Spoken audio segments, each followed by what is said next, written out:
Hello बच्चों, start करते हैं आज का lecture. Atomic structure lecture number 5। ठीक है बेटा, लेक्चर नंबर है अपना 5।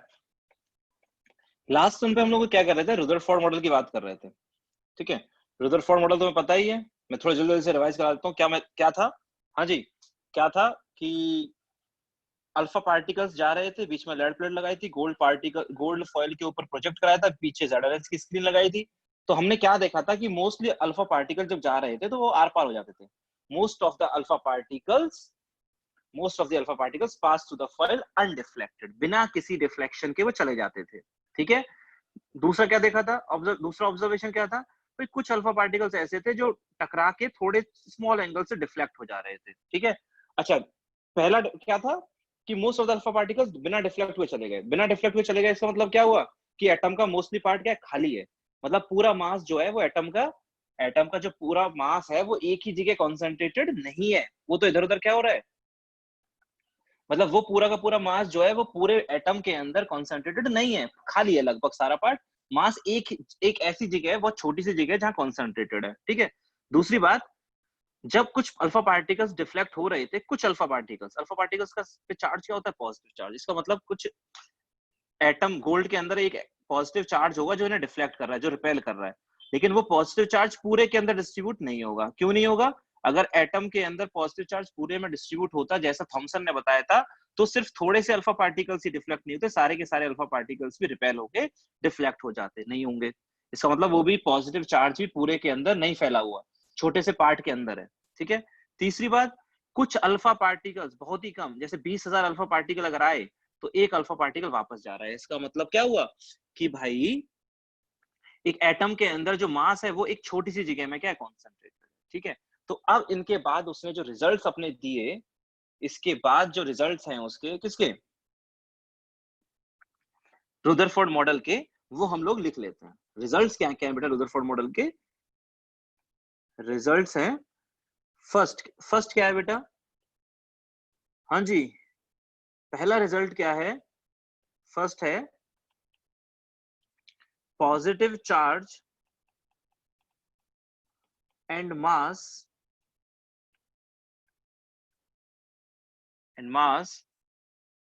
मोस्ट ऑफ द मास लिखना चाहिए, बेटर रहेगा। And most of the mass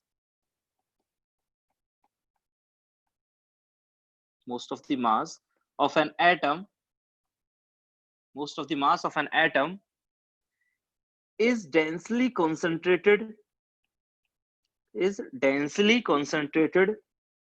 densely मतलब पूरा भर भर के कॉन्सेंट्रेट हो रहा है, वहां पे भर भर के वहीं पे है सिर्फ, densely concentrated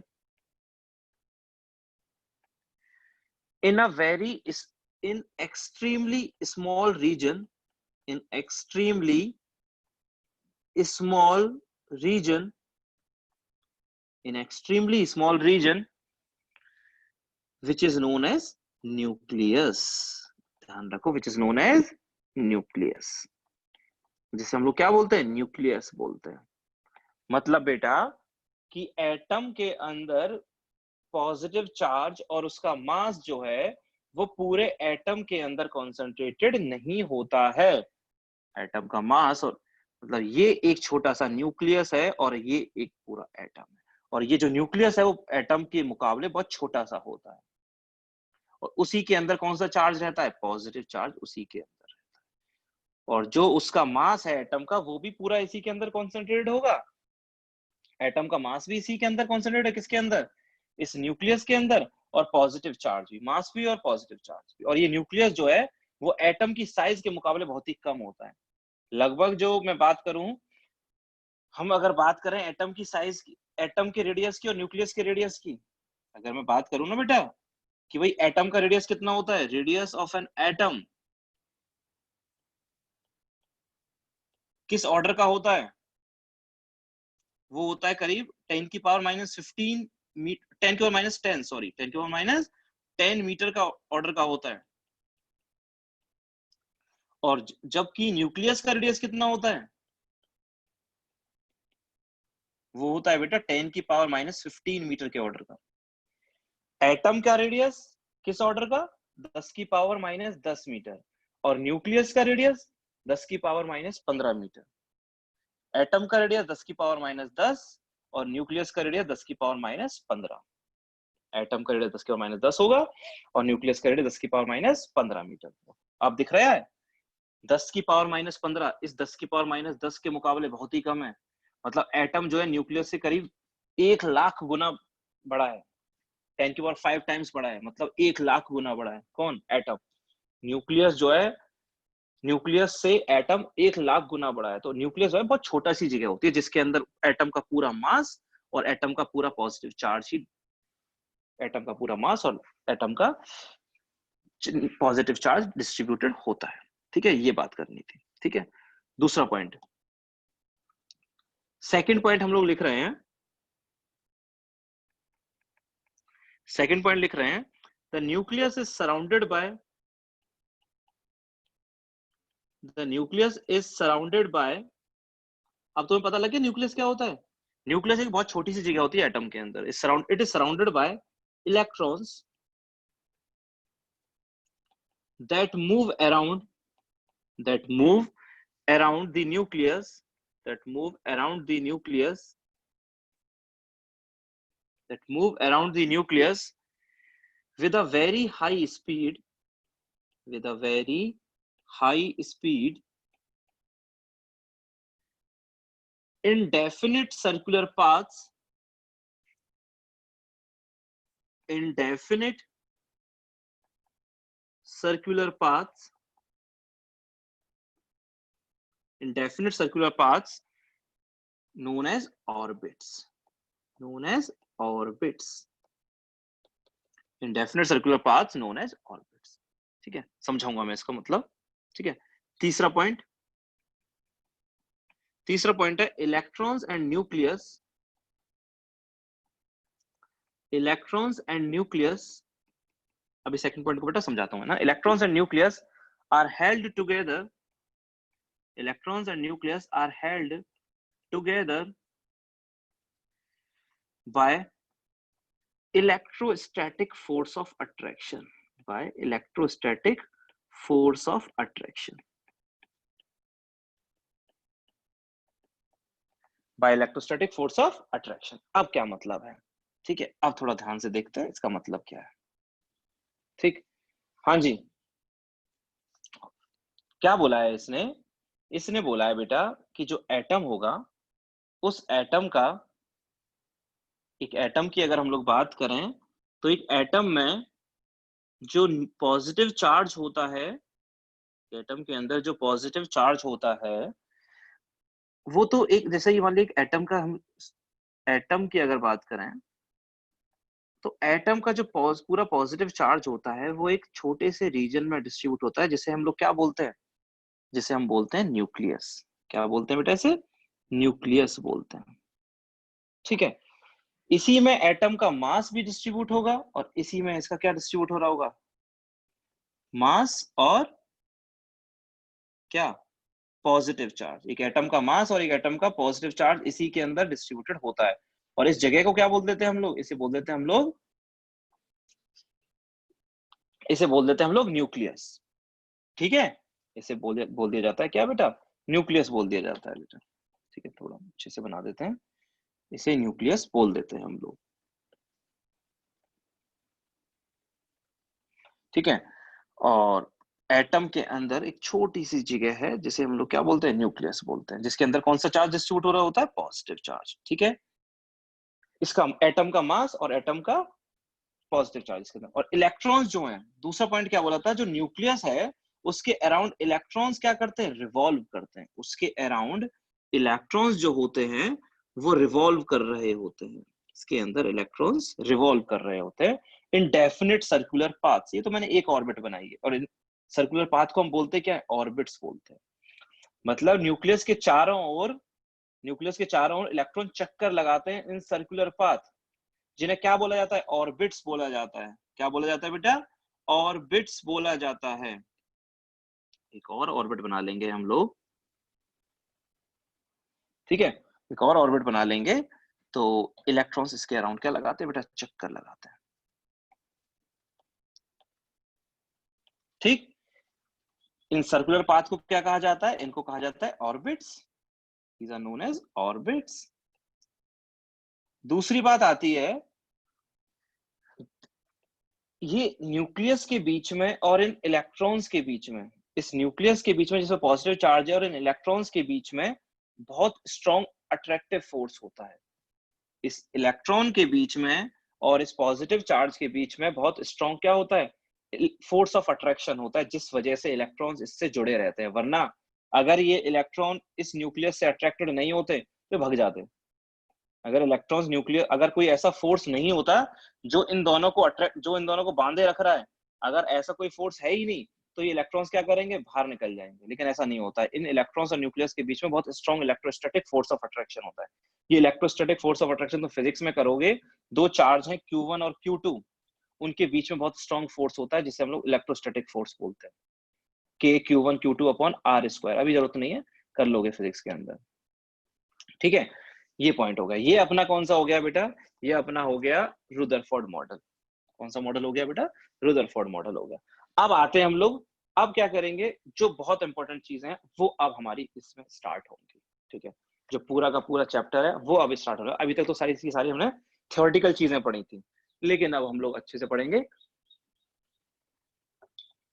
अब कैलकुलेशन बेस्ड ये चैप्टर बनता चला जाएगा। ठीक है, लॉजिकल बेस्ड होता चला जाएगा। ठीक है, नेक्स्ट हेडिंग डालते हैं बोर मॉडल। कोई सोचेगा कि सर बोर मॉडल कराते हैं? नहीं, बिल्कुल नहीं, अभी नहीं करा रहा हूं। बोर मॉडल हम पहले कुछ टॉपिक्स और पढ़ेंगे, उसके बाद बोर मॉडल पढ़ेंगे। ठीक है, अगली हेडिंग है अपनी बेटा वेव कैरेक्टरिस्टिक्स। ठीक है, वेव कैरेक्टरिस्टिक्स अगला टॉपिक है, वेव कैरेक्टरिस्टिक्स। हाँ जी, वेव की बात कर रहे हैं हम लोग बेटा। वेव की अगर बात करें तो बेटा तुम्हें देखा तो होगा, साउंड वेव्स पढ़ी होंगी तुमने 9th या 10th के अंदर। साइंस के अंदर साउंड वेव्स तुमने पढ़ी होंगी। ठीक है, कैसे बनाते हैं?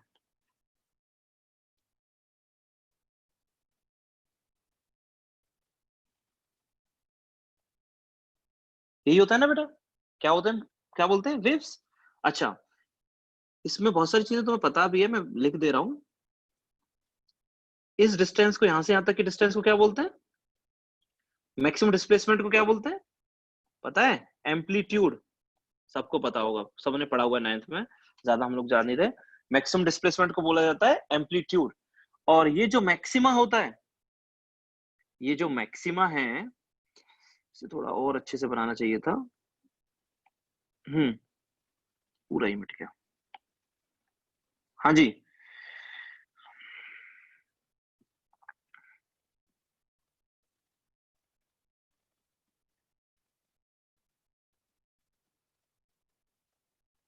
हाँ बेटा,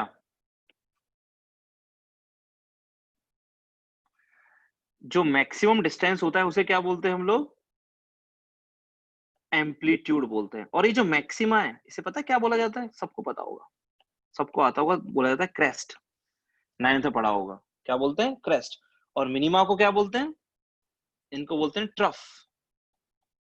क्या बोलते हैं? ट्रफ। मैं ज्यादा पता नहीं रहा क्योंकि सबको पता है। ठीक है, इन मैक्सिमम, मैक्सिमा को बोला जाता है क्रेस्ट, और मिनिमा को क्या बोला जाता है? ट्रफ। ठीक है, ओके। पहला जो पॉइंट है, ये मैं इसलिए बता रहा हूँ क्योंकि मेरा काम पढ़ने वाला है, क्योंकि मैं इस चैप्टर में वेव्स के बारे में जरूर पढ़ने वाला हूँ। ठीक है, वेव्स क्या होती है, वेवलेंथ क्या होती है, फ्रीक्वेंसी क्या होती है। ठीक है, ये सारी बातें मैं यहाँ पर करने वाला हूँ। तो अभी तक तुम्हें पता होना चाहिए एम्पलीट्यूड क्या होता है, मैक्सिमम डिस्प्लेसमेंट, क्रेस्ट क्या होता है, मैक्सिमा, ट्रफ क्या होता है, मिनिमा। वेवलेंथ भी पता है तुम्हें, डेफिनेशन उसकी भी पता है क्या? Distance between two consecutive crest और trough.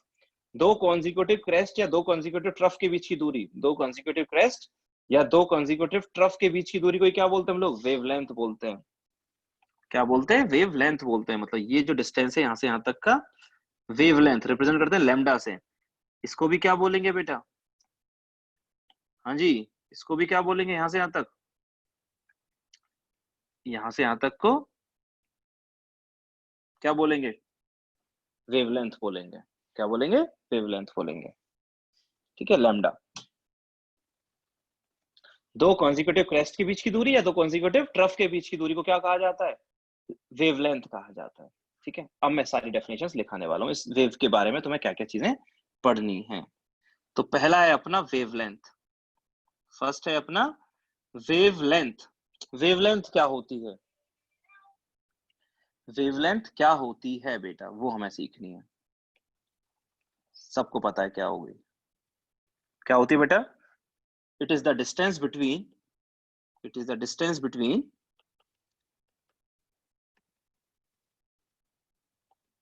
To consecutive crest and trough.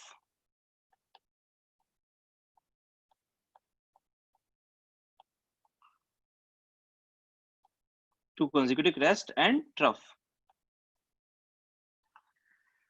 is known as wavelength, is known as wavelength. ठीक है, is known as wavelength मतलब सिंपल सा है, एक वेव का लेंथ, एक वेव का लेंथ ही क्या कहलाता है? एक वेव का लेंथ ही क्या कहलाता है? क्रेस्ट कहलाता है, मतलब वेवलेंथ कहलाता है।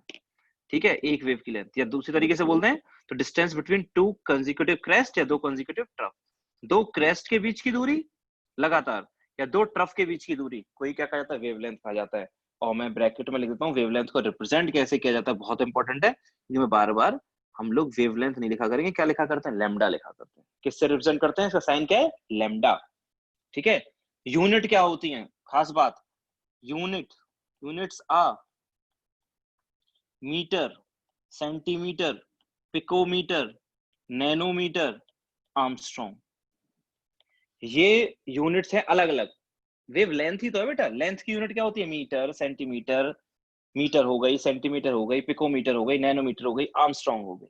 ठीक है, ध्यान रखना ये। और ऐसा यूनिट कौन सी है बेटा इनमें से? हाँ जी, कोई तुमसे पूछे ऐसा यूनिट कौन सी है, बच्चा बताओ कौन सी है? ऐसा यूनिट है मीटर। ऐसा यूनिट कौन सी है?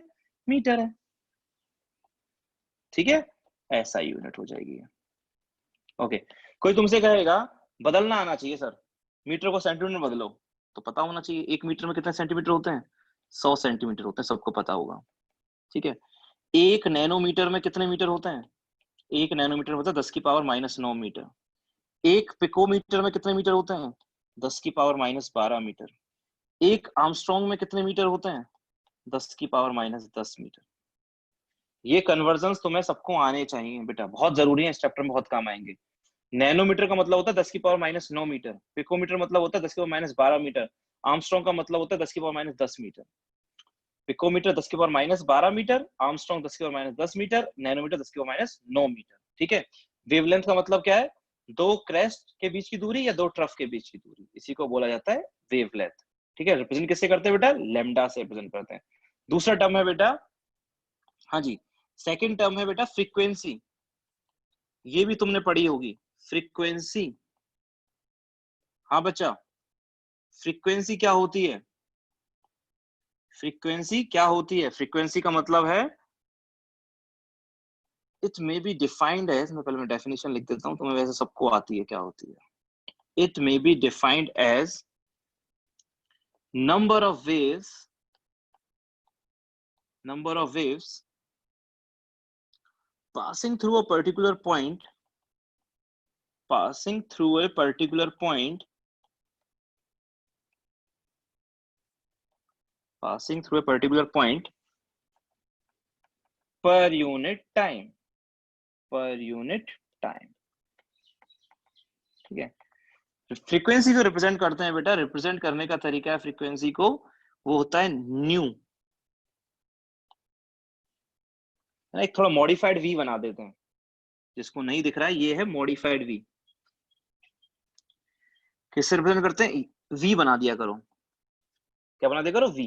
इसको वी से रिप्रेजेंट किया जाता है। ठीक है, किसको? फ्रीक्वेंसी को। ध्यान रखोगे, मतलब क्या होता है? सिंपल सी बात है, तुम्हें भी पता है फ्रीक्वेंसी पता है क्या होती है? पर यूनिट टाइम कितनी वेव्स पास हुई, एक पॉइंट से पर यूनिट टाइम कितनी वेव्स पास हो रही हैं। मान लिया जैसे ये जो डायग्राम था, इस डायग्राम में इस पॉइंट से, इस पॉइंट से वेव्स तो क्या चलती जा रही, चलती जा रही है, एक वेव आई, फिर दूसरी वेव आई, तीसरी आई, चौथी आई, आती जा रही है। मान लिया इस पॉइंट से एक सेकंड में 20 वेव्स पास हो गई, इस पॉइंट से 1 सेकंड में 20 वेव्स पास हो गए, तो BC क्या हो जाएगा? फ्रीक्वेंसी हो जाएगी। मतलब किसी पर्टिकुलर पॉइंट से पर यूनिट टाइम कितनी वेव्स पास हो रही हैं, दैट इज फ्रीक्वेंसी। ठीक है, अब मान लिया अगर इस पॉइंट से 1 सेकंड में 20 वेव्स पास हो रही हैं, तो ऑब्वियसली इस पॉइंट से 1 सेकंड में कितनी वेव्स पास होंगी? 20 पास होंगी। इस पॉइंट से कितनी पास होंगी? 20 पास होंगी। तो फ्रीक्वेंसी का मतलब क्या होता है कि भाई 1 सेकंड में या पर यूनिट टाइम किसी पॉइंट से कितनी वेव्स पास हो रही है, that is known as frequency. Per unit time कितनी वेव्स पास हो रही हैं, पर यूनिट टाइम कितनी वेव्स पास हो रही हैं for at a particular from at a particular point is known as frequency. समझ में आता है? That is frequency. यूनिट्स क्या होंगी बेटा इसकी? हाँ बेटा, यूनिट्स क्या होंगी? यूनिट्स आर, याद है फॉर्मूला तुमने पढ़ा होगा, 1 अपॉन टाइम पीरियड। हाँ, 1 अपॉन टाइम पीरियड, पेंडुलम वाला घुमाया होगा। हाँ जी, एक पेंडुलम को तुमने छोड़ा, एक पेंडुलम को तुमने छोड़ा, यहाँ गया, यहाँ गया, फिर यहाँ गया, फिर यहाँ गया, फिर यहाँ गया। ठीक है, तो 1 सेकंड में, मतलब पहले गया फिर वापस आया, गया वापस आया, गया वापस आया। ठीक है, मान लिया 1 सेकंड में वो 4 बार उसने ऐसा कर लिया, 1 सेकंड में वो 4 बार चक्कर लगा लिया, तो फ्रीक्वेंसी कितनी हो गई? 4 हो गई। ठीक है, और टाइम पीरियड क्या हो गया? 1/4। कैसे? क्योंकि 1 सेकंड में 4 बार उसने 4 बार घूम लिया वो, तो टाइम पीरियड मतलब एक बार घूमने में उसे कितना टाइम समय लगा? 1/4 सेकंड। मतलब 1 सेकंड में अगर वो 4 बार ऐसा झूल रहा है इधर से उधर, तो एक बार झूलने में उसे कितना टाइम लगा होगा? 1/4 सेकंड ही तो लगी होंगी। तो टाइम पीरियड क्या होता है? 1/4, 1 अपॉन फ्रीक्वेंसी, सबको पता होगा। फ्रीक्वेंसी होती है 1 अपॉन टाइम पीरियड। बात करें time period equal to 1 upon frequency. Frequency की यूनिट क्या होगी बेटा? फ्रीक्वेंसी की यूनिट होती है सेकंड इनवर्स, मिनट इनवर्स, ठीक है, hour inverse. 1 upon time period तो होता है। फ्रीक्वेंसी क्या होती है? Frequency is equal to 1 upon time period, सबको पता है ये तो। फ्रीक्वेंसी बराबर 1 अपॉन टाइम पीरियड। तो टाइम की यूनिट क्या होती है? सेकंड, तो 1 upon second, second inverse. Time period की यूनिट क्या हो सकती है? मिनट, तो minute inverse 1 upon minute. Hour, तो 1 अपॉन आवर, यानी आवर इनवर्स। ठीक है, इनमें से एसआई यूनिट कौन सी है? इनमें से एसआई यूनिट कौन सी है? इनमें से एसआई यूनिट है सेकंड इनवर्स। ये अपनी कौन सी यूनिट है? ये अपनी एसआई यूनिट है, जिसे हम और भी क्या बोलते हैं? इसे और भी क्या बोलते हैं? सेकंड इनवर्स और हर्ट्ज भी बोलते हैं। क्या भी बोलते हैं? हर्ट्ज, रिप्रेजेंट करते हैं एच जेड से। फ्रीक्वेंसी की जो एसआई यूनिट होती है वो क्या होती है? हर्ट्ज होती है। सेकंड इनवर्स क्या होती है? सेकंड इनवर्स, जिसे क्या बोला जाता है? हर्ट्ज बोला जाता है। ध्यान रखोगे, frequency is equal to 1 upon time period. तो टाइम मतलब सेकंड इनवर्स, ऐसा यूनिट हो गई, और सेकंड इनवर्स को क्या बोलते हैं? हर्ट्ज बोलते हैं। तो फ्रीक्वेंसी की ऐसा यूनिट होती है हर्ट्ज। ध्यान रखना। अगला पॉइंट, अगला है अपना तीसरा पॉइंट है वेव नंबर। तीसरा है अपना वेव नंबर। वेव नंबर क्या होता है? वेव नंबर क्या होता है? तो वेव नंबर को पहली बात तो मैं रिप्रेजेंट कैसे करता हूँ वो लिख लेता हूँ। वेव नंबर को हम रिप्रेजेंट कैसे करते हैं, पहले तो हम लोग वो लिख लेते हैं। हाँ जी, वेव नंबर को रिप्रेजेंट किया जाता है, देखो न्यू लिखिया करो और उस पर बार लगा दिया करो। क्या लगा दिया करो? बार। वापस बताऊं क्या? हाँ, क्या लगाया करो? न्यू लिखा करो और उस पर क्या लगा दिया करो? बार लगा दिया करो। न्यू लिखा और उस पर क्या लगा दिया? बार लगा दिया। न्यू लिखा और उस पर बार लगा दिया। ये होता है वेव नंबर। मतलब क्या होता है इसका? इसका मतलब होता है number of waves, number of waves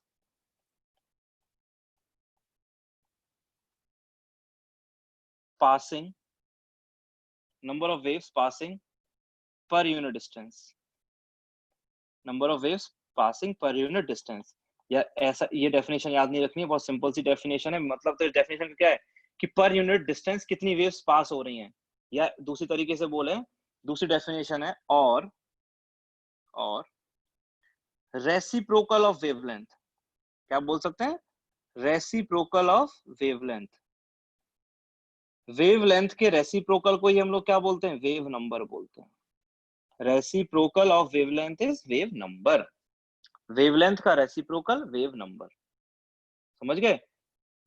wavelength का रेसिप्रोकल वेव नंबर। तो nu bar is equal to क्या जाएगा, फॉर्मूला क्या बन जाएगा बेटे? Nu bar is equal to 1/λ। ये फॉर्मूला हमें याद रखना है, बहुत इंपॉर्टेंट काम आएगा। ठीक है, nu bar is equal to 1/λ। Nu bar is equal to 1/λ। ठीक है, रेसिप्रोकल वेवलेंथ के रेसिप्रोकल को क्या बोलते हैं हम लोग? वेव नंबर कहते हैं। ठीक है, यूनिट क्या हो जाएगी बेटा? Unit is metre inverse, centimetre inverse, nanometre inverse. बस इनवर्स क्यों? क्योंकि लैम्डा की यूनिट क्या होती है? मीटर। तो मीटर 1/मीटर क्या हो जाएगा? मीटर इनवर्स सेंटीमीटर नैनोमीटर, ये हो जाएगा। ठीक है, तो ये हो गई अपना क्या, वेवलेंथ क्या होती है। वेवलेंथ का मैं वापस बता रहा हूँ, एम्पलीट्यूड क्या होता है? जो मैक्सिमम डिस्प्लेसमेंट होता है, दैट इज एम्पलीट्यूड। क्रेस्ट क्या होता है? मैक्सिमा। ट्रफ क्या होता है? मिनिमा। दो क्रेस्ट के बीच की दूरी है, दो ट्रफ के बीच की दूरी वेवलेंथ। फ्रीक्वेंसी, एक पॉइंट से कितनी वेव्स पास हो रही है पर यूनिट टाइम, वेवलेंथ, वो हो जाएगी frequency. Units hertz, second inverse. Wave number, wavelength का उल्टा, वेवलेंथ का उल्टा। ठीक है, दूसरा अब हम लोग करेंगे, रिलेशन पढ़ेंगे हम लोग किसके बीच में? फ्रीक्वेंसी और वेवलेंथ के बीच में। अगला हम लोग पढ़ रहे हैं, रिलेशन पढ़ रहे हैं किस किस के बीच में? फ्रीक्वेंसी और वेवलेंथ के बीच में। तो हेडिंग डाल रहा हूं मैं, relation between frequency and wavelength.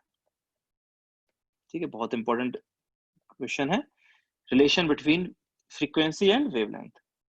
बहुत काम की इक्वेशन है। क्या होती है? फ्रीक्वेंसी इज इक्वल टू, लिखेंगे बेटा, frequency is equal to speed of wave upon wavelength. Frequency is equal to speed of wave upon wavelength. Wave की स्पीड अपॉन वेवलेंथ, वेव की स्पीड अपॉन वेवलेंथ, ये क्या होता है? अपना फॉर्मूला होता है। तो मैं लिख देता हूं, और जनरली जो वेव्स की स्पीड होगी वो होगी सी। किसके इक्वल होगी? सी के इक्वल होगी। तो ये फॉर्मूला क्या बन जाएगा? Nu is equal to C upon lambda. C upon lambda बहुत इंपॉर्टेंट फॉर्मूला है बेटा, बहुत ज्यादा इंपॉर्टेंट फॉर्मूला है, ध्यान रखना। ठीक है, मैं इसको बॉक्स में बंद कर देता हूं, बहुत ज्यादा इंपॉर्टेंट फॉर्मूला है बेटा। Nu is equal to C upon lambda. बहुत छोटा सा फॉर्मूला है लेकिन बहुत काम आएगा, पूरे चैप्टर में काम आता ही रहता है, आता ही रहता है। Nu is equal to C by lambda. Nu बराबर सी बाय लैम्डा। सी क्या है? सी क्या है यहाँ पर? सी है स्पीड ऑफ वेव, और जो किसके इक्वल होती है? वो जो इक्वल होती है स्पीड ऑफ लाइट के। ठीक है, मैं बताऊंगा क्यों। ये जो वेव्स पढ़ेंगे हम लोग, वो ऐसी वेव्स पढ़ेंगे, हम जब पूरी वेव्स पढ़ रहे हैं वो सिर्फ और सिर्फ वही वेव्स पढ़ रहे हैं जिनकी स्पीड किसके इक्वल होती है? लाइट की स्पीड के इक्वल होती है। वो कितनी होती है? वो होती है अपनी 3 × 10⁸ मीटर पर सेकेंड। क्या होती है? In vacuum.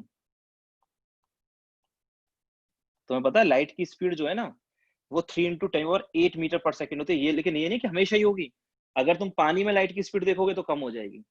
वैक्यूम या एयर के अंदर, वैक्यूम मतलब कुछ भी ना हो, वैक्यूम में या एयर में लाइट की स्पीड होती है 3 × 10⁸ मीटर पर सेकेंड। तो सी की वैल्यू पता होती है कितनी? 3 × 10⁸। तो सी पता है।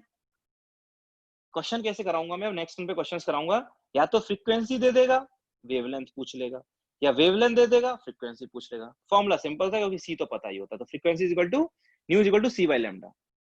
क्या फॉर्मूला याद रखोगे? Nu is equal to C by lambda. C क्या होता है? लाइट की स्पीड, वेव की स्पीड। जो वेव्स की हम बात कर रहे हैं उनकी स्पीड, और वेव्स की स्पीड भी वही होती है जो लाइट की स्पीड होती है। हम एक खास तरह की वेव्स पढ़ेंगे जिनको हम बोलेंगे कुछ लेक्चर्स के बाद इलेक्ट्रोमैग्नेटिक वेव्स। कौन सी वेव्स बोलेंगे? Electromagnetic waves. और इन वेव्स की क्या खासियत है, अगले लेक्चर में कराऊंगा। इन वेव्स की खासियत ये है कि जो इन वेव्स की स्पीड वही होती है जो लाइट की स्पीड होती है। लाइट की स्पीड वैक्यूम या एयर में कितनी होती है? 3 × 10⁸ मीटर पर सेकंड होती है। तो ये फॉर्मूला बहुत काम का है, nu is equal to c by lambda. Nu is frequency, c is light की speed and lambda is wavelength. ठीक है, आगे हम लोग बेटा नेक्स्ट लेक्चर में करते हैं। Thank you.